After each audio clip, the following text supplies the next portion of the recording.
Hello, dear friends and enemies, I'm Sugarwater, and it's time to head back to the tiny world of Pikmin 1. Today we're going to an absolutely iconic Pikmin locale, the Forest of Hope. Having made some unlikely allies and having survived the night, we decide to use the Dolphin's restored mobility to explore more of PNF 404. We set our sights on a potential landing site in an area that, at first glance, isn't too different from our crash site. We decide to land here, and Olimar dubs the location the Forest of Hope. We set down successfully in a small clearing.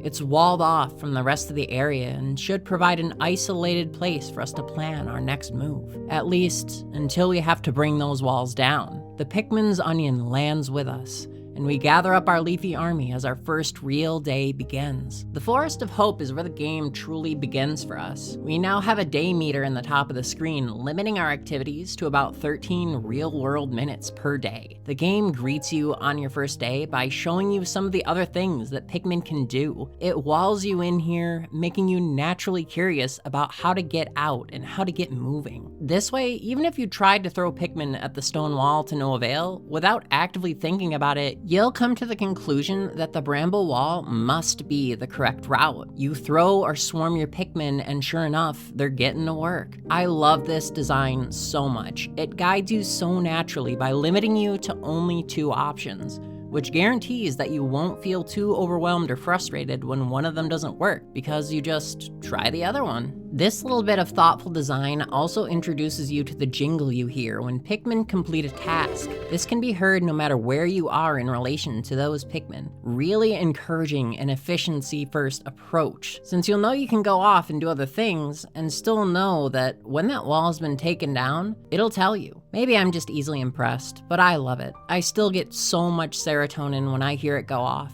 Let's get into the adventure proper, though. Thanks to the hard work of the Pikmin, the bramble is cleared and we can venture out to see what this forest has to offer us. One final pass of our small landing area leads us to find this patch of grass. The Pikmin instinctively pluck the grass and find this nectar-like substance, which, when consumed, causes the Pikmin's leaves to bloom into flowers. It's truly a beautiful and mysterious sight. As much as Olimar wants to study this phenomenon, we must keep moving. Upon venturing out of the landing area, we see more of PNF 404's fauna. As we marvel at its strange form, it notices us, and it is not friendly. It beelines for our Pikmin and starts chomping down on them at an alarming pace for its small size. We have no choice but to fight, and Olimar frantically throws the Pikmin at it, landing a critical hit on its vulnerable back, felling the beast. While we take a moment to collect ourselves, the Pikmin take a moment to collect the creature's body. They begin hauling it back to their onion, and just like the pellet posies before, the onion absorbs the creature and produces more Pikmin seeds. This leads us to wonder, what is the true nature of these Pikmin? What is their life like in the absence of a traveler like Olimar? We shake off these thoughts and press on, the looming urgency pressing down on us. We gather up the pellet posies around us to shore up our numbers before we continue. Now we know we will need all the Pikmin that we can get. We head a little farther from our base and take out a few more of those small hostile creatures and notice two things a little farther away. One is a part to our ship, and the other is a huge slumbering creature that resembles the smaller hostiles. We will have to engage it if we want to move around safely. We head for the ship part first, as we know, at the very least, the ship part won't try to eat us. As we get closer, Olimar tells us it's the eternal fuel dynamo, an endless energy source for the Dolphin. If that isn't essential, I don't know what is. We call enough of our Pikmin over, and our fuel dynamo is on its way home. While it's encouraging to see the part get placed back into our ship, that huge creature haunts our thoughts. It's time to face it. As our clock chimes noon, we make our approach. As we stare, Olimar decides to dub the fearsome-looking beast a Bulborb, and the smaller variants as dwarf Bulborbs. Thinking the same tactics would be effective, Olimar throws Pikmin at the Bulborb, but to our terror, it's unfazed and begins devouring mouthfuls of our Pikmin. We need to retreat for a moment and make an escape. After we calm our nerves, it's time for a different approach. we decide to use the element of surprise to our advantage and swarm the slumbering creatures back. This tactic appears effective, and it falls with minimal problems, providing replenishment to our numbers. Another bramble wall gets taken down, and we are met with the realization that these bulborbs are plentiful, and getting used to fighting them is just a fact of life that we need to adapt to, and fast. Another dwarf bulborb and a full-size bulborb down, and what is that? We see a familiar shape in the dirt nearby, and we think to ourselves, could it be? We approach, and sure enough, the onion springs to life in the same fashion as before, though this one is a brilliant yellow. After plucking the sprout, we realize that Pikmin are far more complicated and diverse creatures than we first thought. Before us is a yellow Pikmin. It's missing the nose of the reds, but instead has large ears and appears rather aerodynamic and light. First things first, we make more of this new Pikmin type and try throwing it, and sure enough, they fly high and far. Now though, we have a dilemma. Only stone walls remain in our path in every direction, and we can't destroy those. Or can we? Noticing these glowing rocks that have been littered around, we throw Pikmin at them. At first, they don't do anything with them, but when we throw yellow Pikmin, they pick up the rocks. Since we've exhausted all other ideas, Olimar throws the Pikmin holding rocks at the wall. The Pikmin drops it and instinctively runs away. Suddenly, the rock explodes with a resounding boom. It definitely damaged the wall, which means we have our way forward. As the Pikmin demolish the wall, we take note that these bombs, we'll simply call them bomb rocks, can probably be used against hostile creatures as well. It's also safe to assume that any Pikmin caught in the blast will also die, so care is going to be needed when handling these. With the wall out of the way, we see a few dwarf bulborbs and our whimsical radar. If we can retrieve that, we'll be able to find our ship parts much easier. Our Pikmin get to work with some well-aimed throws, and we reinstall the radar. The day is ending now, and darkness is approaching. We need to gather our Pikmin and ensure none are left behind as we head into orbit. Any stragglers would most certainly become prey for nocturnal predators. With another day over, Olimar has hope growing inside him. If we can keep this pace, we can survive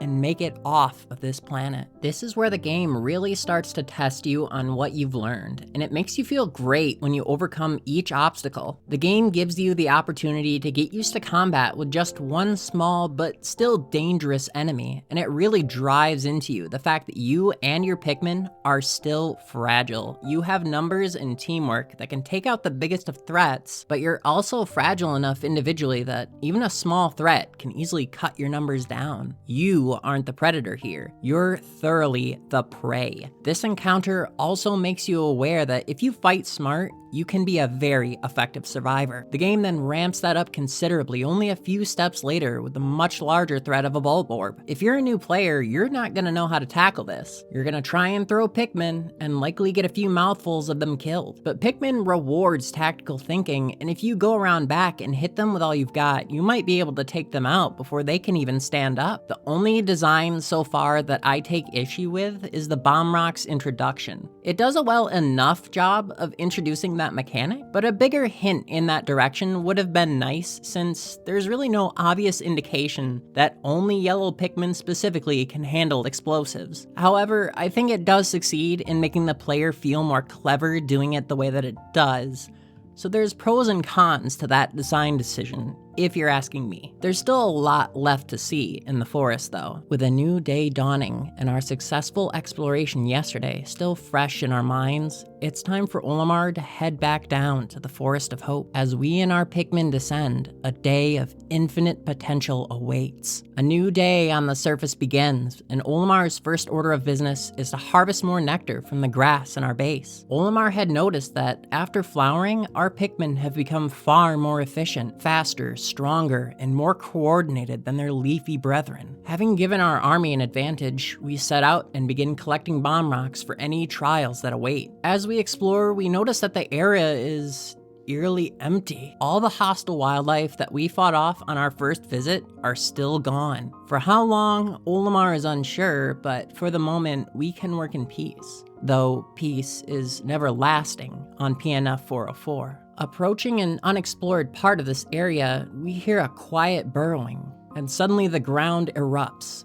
What emerges is a number of rather off-putting creatures that crawl on the ground like maggots. Olimar notes that the white female creatures are harmless, whereas the purple males are aggressive and can easily shear a Pikmin in half with its razor-sharp pinchers. With this in mind, we decide to name them shear rubs. They're a lot like our Pikmin in that individually they're not much of a threat, but had there been more male shear grubs, we might have incurred far more losses. Regardless, the threat is neutralized and we can destroy the stone wall ahead. Behind the wall, we can find a part of our ship, but our experience has made us more cautious. Olimar needs to secure the area before we leave our Pikmin defenseless as they haul apart. Another Bulborb sleeps in our path, but our tactics and experience make short work of them. We decide to split our forces, one squad working on a bramble wall, while Olimar takes the other group to demolish the nearby stone wall. As the Pikmin work, we have a few precious moments to reflect and take in our surroundings. As we pacify more of the hostile creatures in the area, it becomes increasingly peaceful, a moment of reprieve in this never-ending storm. The black bramble is tougher than the others and takes more time, but eventually it falls and we can press on. Yet more Bulborbs and Dwarf Bulborbs stand in our path, but with well-aimed throws and using bomb rocks, they're no threat. Behind them, we find the Nova Blaster, a weapon that apparently can fire blasts that destroys stars and bends space-time, or so the brochure claimed. We begin hauling it and head back to our other part, the Extraordinary Bolt. Based on what we can gather, it seems Olimar was scammed into buying this seemingly functionless ship part, but it's a ship part nonetheless, so we might as well retrieve it. At the very least, we can admire its extraordinary size. With these parts recovered, we can now expand our search area and fly farther. Perhaps a new destination awaits us. First things first though, with Pikmin unable to swim, we've recovered all the parts we can, so it's time to gather the spoils of war. We examine our Pikmin numbers and decide how to divide up the bodies of our fallen enemies, selectively replenishing and reinforcing our Pikmin's numbers for the battles ahead. With our business concluded, we take once again to orbit for the night and plan our route to a new area tomorrow morning. Sadly, there isn't much I have to say about the second day here. A few new things are introduced in the black bramble walls, and the fact that Pikmin begin to drown if you come in contact with water. The second day for me is a fantastic reinforcement of the mechanics of the first day that encourages you to experiment with bomb rocks and battle tactics in a relatively low-stakes environment. The next time we venture here is going to be far, far different though. Our first visit here, now a memory, we return far more prepared. Our ship is better equipped, and we have another very potent tool at our disposal, the blue Pikmin. On our adventures elsewhere, Olimar encountered these Pikmin in water, an element that for all other Pikmin spells death and pain. With their capabilities, there is no place inaccessible to us in the Forest of Hope, which means we can begin the final stages of collecting here. We start this day again harvesting nectar, as flower Pikmin are essential for our success. Unfortunately for us, it seems hostile life has once again taken up residence here, but they fall easily to our now battle-hardened Olimar. Taking our blue Pikmin, we begin demolishing a bramble wall in a small puddle of water, and we wait. With that out of the way, we reunite with our other Pikmin and begin taking down the black bramble blocking our path. And as we do, we observe a huge and imposing creature on the other side. Not wanting to worry, Olimar takes some time to play with the jelly-like nectar and take a few breaths. With the wall down, we begin battle with the huge beetle-like beast that Olimar dubs the Armored Cannon Beetle. Despite its size, the beetle falls quickly, the air intake valve on its head proving to be its undoing. Behind it waits another ship part, the radiation canopy. It seems Olimar has been absorbing cosmic radiation with no complaints so far, but it's probably a good thing for his health that we recovered this. With a moment to take stock of things, we can check our radar, unclench our jaw, and prepare ourselves to continue on. It's time to cross into new territory with our blue Pikmin, and almost immediately we're greeted by another ship part, the shock absorber, and a slumbering bulborb. This poses a small problem as we only have blue Pikmin with us, and Olimar's observation over the days has concluded that blue and yellow Pikmin aren't as strong in combat as their red counterparts. Yellows can at least use bomb rocks to even the odds, but blue Pikmin don't even have that. We decide to wait and instead head over to investigate a pile of sticks by a small pond. It's guarded by a family of sheargrubs, but even with the blues' combat disadvantage, the sheargrubs don't provide much resistance. As we bring our Pikmin closer to investigate,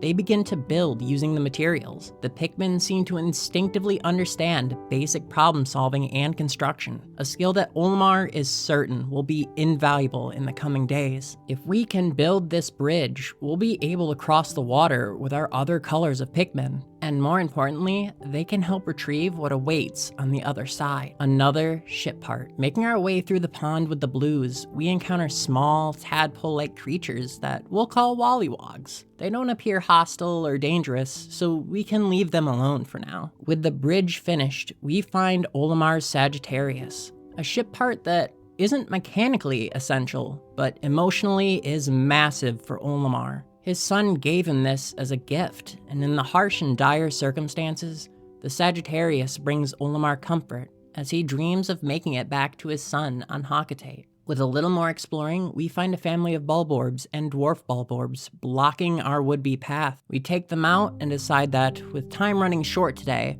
it's best to finish up and save what remains for our final visit to the Forest of Hope. Our final descent into the Forest of Hope, a thought that is both comforting and worrying. From here on, we'll have to begin venturing into even more dangerous and unknown territory. For now though, we focus on our remaining ship parts. We throw our red Pikmin up to the ledge where we found the shock absorber before, and make our way up and around to join them. They make short work of the bulborb, and that only leaves one final ship part in the Forest of Hope. The bulborbs we cleared out last night are still gone, and with some maneuvering, our Pikmin move this box off our path. The end of our time here is in sight, but our ship part isn't. The radar says that it's here, but where? The ground begins to shake and a horrifying creature erupts. A massive fusion of snake and bird arises and begins plucking up our Pikmin without any hesitation. Its body appears very tough, but with well-aimed throws, Olimar can get Pikmin onto its tender head to inflict damage. We can do this. Our optimism is shattered though, as another of these beasts springs from the ground and begins assaulting our Pikmin. This battle has become a war. We struggle and take the first one down as it makes a final cry. The other one isn't going to wait for us to recover though, so the war continues. Some of our beloved Pikmin are lost, but we finally won. However, our peace is shattered yet again, as another of these terrors emerges from the ground, hungry and agitated. Our Pikmin's numbers continue to fall as we fight through this final encounter and find the ship part we had been searching for. We recover the Geiger counter, a radiation monitor that Olimar evidently ignores frequently, despite its near constant attempts to alert him to radiation. Our bloody war behind us, we name the digging monstrosities burrowing snaggerets. They truly gave us an experience that Olimar will never forget. We collect as much of the spoils of battle as we can and head back to our ship. With that, our mission here is now complete. We take one last look down as we make it into our safe orbit. That's another area down, and our return home is starting to be within reach. The Forest of Hope might just be my favorite place in all of Pikmin 1. For me, this is the quintessential Pikmin area that I think of anytime Pikmin is brought up. The music that greets you is iconic and perfect for the area.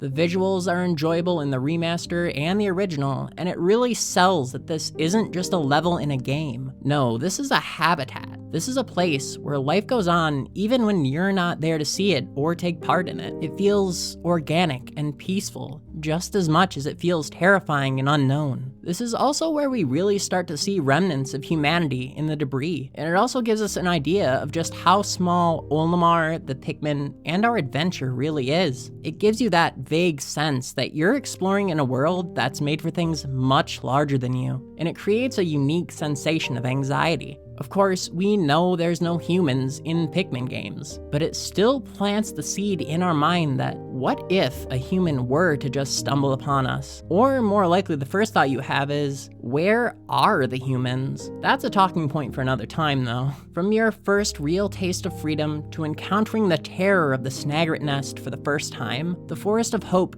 is Pikmin. This area tells you everything about Pikmin in a natural way, and it's a joy to be in while it teaches you. With that, we've talked about the impact site and the Forest of Hope, and don't worry, the other areas will be following soon enough.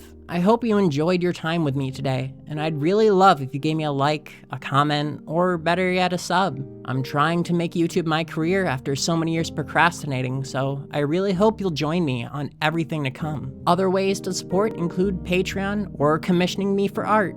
And until next time, I love you all.